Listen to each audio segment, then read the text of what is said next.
Hi guys, কেমন আছো? আশা করি সবাই ভালো আছো। আমিও খুব ভালো আছি। দুপুরবেলা ঘুম থেকে উঠে বাড়ি চলে গেলাম।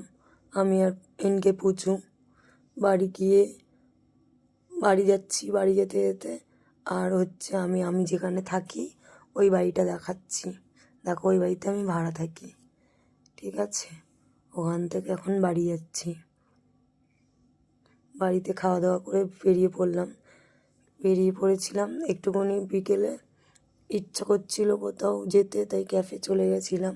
এই ক্যাফটাই চলে আসলাম। এসে খুব খিদে পেয়ে গেছিলো, তাই ফিশ ফিঙ্গার অর্ডার করেছিলাম আর কফি অর্ডার করেছিলাম। কফি খেলাম, কফির সাথে একটু ফিশ ফিঙ্গারও খেয়ে নিলাম। খুব টেস্টি, ভালোই মজা করে খাচ্ছিলাম। তারপরে বাড়ির দিকে রওনা দিলাম। রওনা হতে হতে 11 নম্বর রেল গেট এটা আমাদের। ওখান থেকে ফিরে আসলাম বাড়িতে। আজকে আর কিছু খাইনি রাত্রেবেলা, ওই জন্য দেখাইনি। শুয়ে পড়লাম আমরা, একটু কাউতালি করছিলাম দুজনা। সবাই শুয়ে পড়েছিল, আমরাও শুতে গেছি। আশা করি ভিডিওটা ভালো লাগলে লাইক, কমেন্ট, ফলো করে দিও।